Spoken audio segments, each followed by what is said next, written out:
Tidak ada amal yang paling afdal dilaksanakan di akhir zaman ini selain daripada zikir. Karena yang paling banyak melalaikan kita, Twitter, BBM, WhatsApp, FB, Twitter, browsing, launching, surfing, macam-macam, membuat kita lalai daripada Allah SWT. Maka berzikir, ya Rasulullah, ayul a'mal khairun, apa amal yang paling baik ya Rasulullah? Di antara amal-amal yang banyak ni, apa amal yang paling baik? Apa kata Rasulullah? Antufariqad dunya, kau mati meninggalkan dunia, walisanuka ratbun, lidahmu dalam keadaan basah, bizikrillah, berzikir dengan Allah. Inilah yang saya bingung sampai hari ini, Ustaz. Kenapa? Ustaz Anu kata zikir paling elok subhanallah, Ustaz ini kata zikir paling baik Allah Allah, Ustaz ini kata zikir paling bagus astaghfirullah, Ustaz ini pula berkata zikir yang paling eloknya astaghfirullah. Lalu satu pun belum saya amalkan. Pilihlah salah satu. Kalau kau nak amalkan astaghfirullah, baik. Man lazimal istighfar, sesiapa yang memperbanyak istighfar, ja'alallahu lahu min kulli dhiqin makhraja, setiap kesempitannya dibagi ke lapangan, wa min kulli hammin faraja, kesusahan hatinya diberikan Allah jalan keluar, wa razaqahu min haitsu la yahtasib, diberikan jalan dari yang tidak disangka-sangka. Saya istighfar saja, baik. Saya solawat saja, Allahumma salli ala sayyidina Muhammad, baik. Man shalla alayya salatan, siapa yang berselawat satu kali, sallallahu alaihi biha asyara, Allah balas 10 kebaikan, wa hutat anhu asyara sayyiat, ditutupi 10 dosa kesalahan, wa rufi'at lahu asyara darajat, dinaikkan 10 darajah tingkatan. Kalau banyak berselawat, dinaikkan 10 darajah tingkatan. Banyak-banyak berselawat. Guru saya mengasihi saya, subhanallah bihamdihi subhanallahil azim subhanallah, baik, tak salah. Banyak-banyak zikir, jangan sampai putus zikir. Zikir ni hisnul hasin, menjadi benteng tembok kita. Masuk ke hutan, pergi ke tempat macam-macam, datang hantu setan, jin mengganggu, maka tak ada tempat lain daripada zikir. Puncak daripada zikir, zikir itulah yang akan menolong kita nanti saat malaikat maut mencabut nyawa. Datang zikir yang selalu kita sebut itu, membuat kita menyebut akhir kalam la ilaha illallah. Apa hukum jadi tukang make up kawin, juru solek? La tabarrujna tabarrujal jahiliyatil ula, janganlah bersolek-solek jahiliyah. Ada yang boleh sebab dia lepas sakit, dia habis sakit, jadi muka dia, wajah dia ni pucat. Kalau nampak kita dalam gelap, kita pun lari, membaca ayat kursi 2-3 kali. Susah nak bezakan mana dia, mana hantu.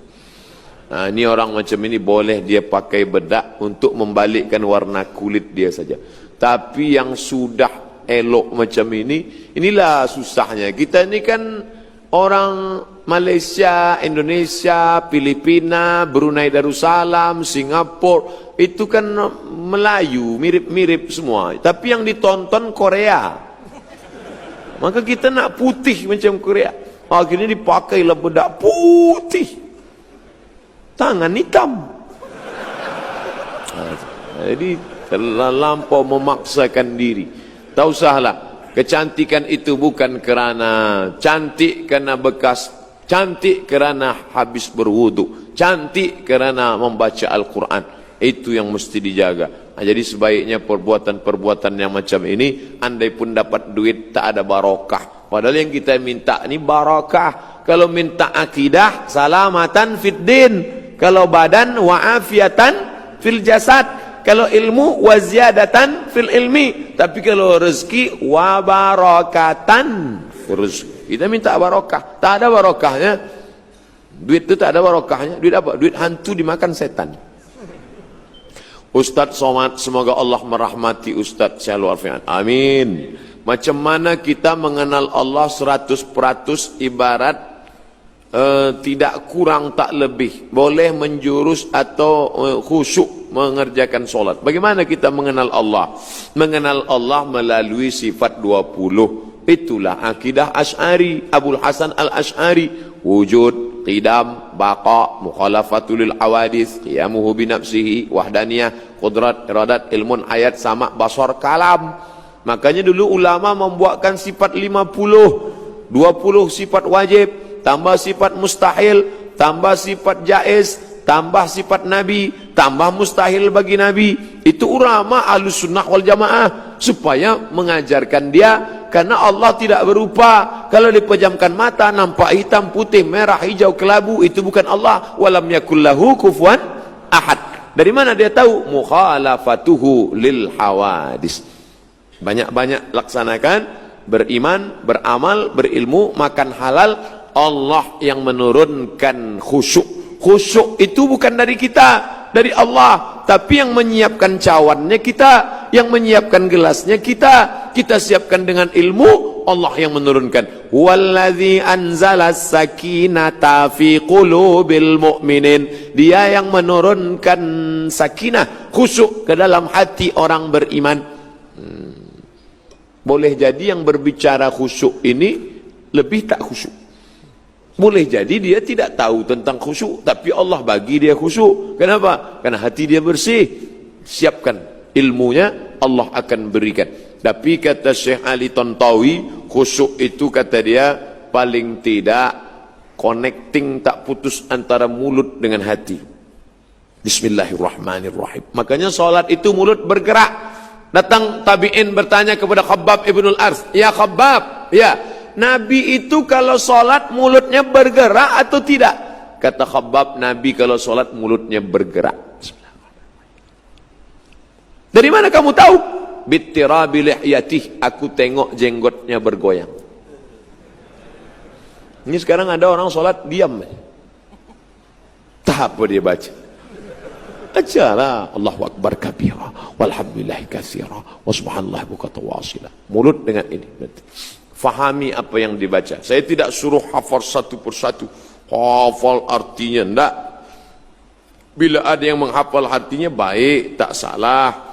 Tapi kalau sampai dia tak hafal, tapi paling tidak dia paham. Inna salati wa nusuki wa mahyaya wa mamati lillah la syarika lahu wa bidzalika umirtu. At-tahiyatul mubarakatus shalawatut thayyibatulillah. Dari tempat wudu ke dalam masjid jangan lagi tasbih. Tak boleh tasbih. Nabi melarang tasbih. Tasbih, kerak tak tak tak tak tak tak tak. Tak boleh tasbih. Kenapa? Merusak khusyuk. Dari tempat wudu tasbih, bukan tasbih, tasbih. Subhanallah, subhanallah. Datang orang sebelah kita nak bertanya, esok jadi macam mana kita pejabat? Subhanallah, subhanallah, subhanallah.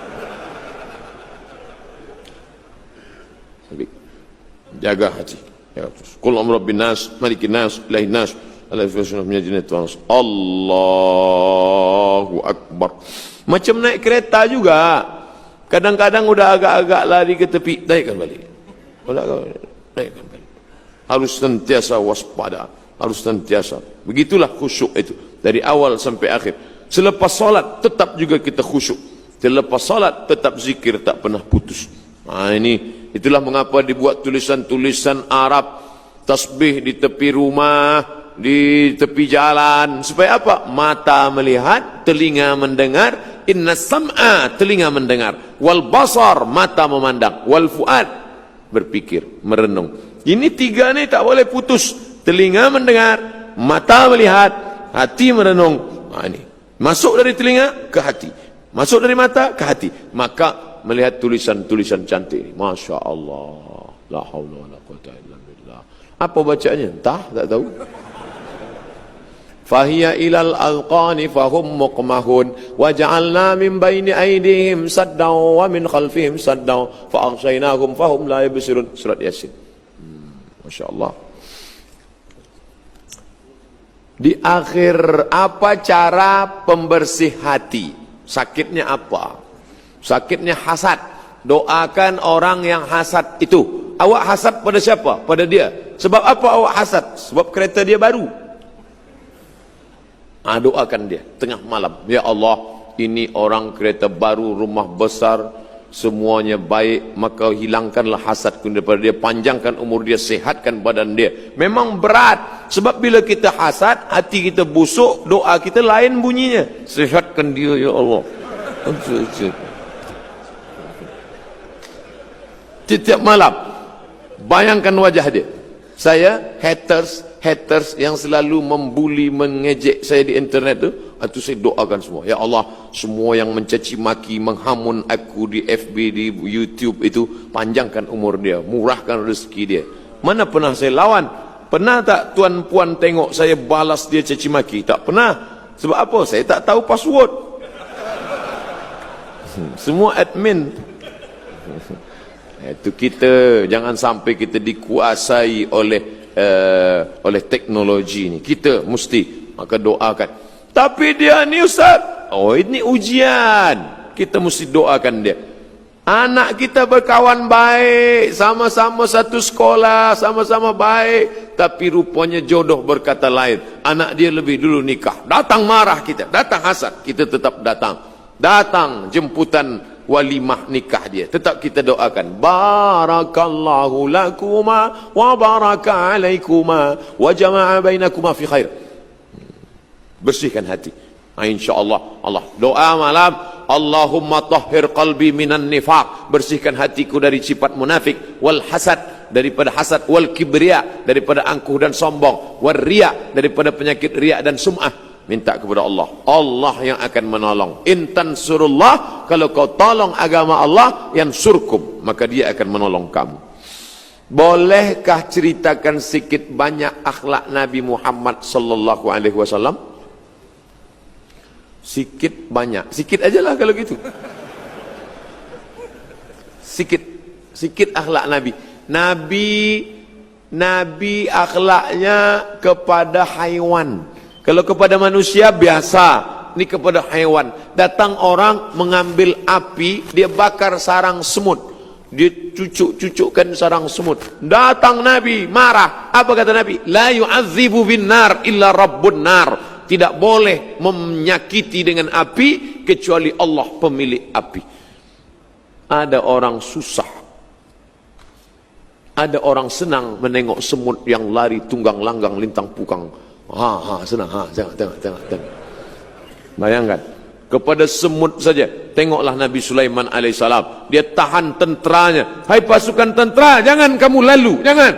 Kata tentera, kenapa? Aku dengar panglima semut sedang berkata, ya ayyuhan namlu dukhulu masakinakum, hai para semut-semut, masuklah kamu ke dalam sarang, karena Sulaiman dan bala tenteranya akan lalu, nanti jangan sampai terinjak pecah perut kamu. Yahtimannakum, akan menginjak pecah junud Sulaiman, pasukan Sulaiman alaihissalam. Jadi kalau ikutlah akhlak Nabi, Masya Allah, wa ma arsalnaka illa rahmatan lil alamin. Apa hukum melibatkan diri dengan forex? Semua bisnis, kalau ibadah namanya fikih ibadah, solat, zakat, puasa, haji. Ada namanya fikih nikah, tolak, li'an, rujuk, khuluk. Ada namanya fikih siasah, mengangkat khalifah, menurunkan khalifah. Ada namanya fikih muamalah, yaitu jual beli, gadai, hutang piutang, arahan, murabahah, permodalan, mudarabah bagi hasil. Maka semua jual beli, kalau tidak ada 3 unsur, maka dia boleh. Tidak ada ghish, tipu. Tidak ada zulm, aniaya. Tidak ada gharar, gambling, judi. Kalau tidak ada 3 ni, gambling. Kalau di dalamnya ada zulm, menganiaya orang lain. Kalau di dalamnya ada ghish, tipu, maka haram. Apapun namanya. Ini akan berkembang terus bagaimana jual beli. Kalau ada, haram.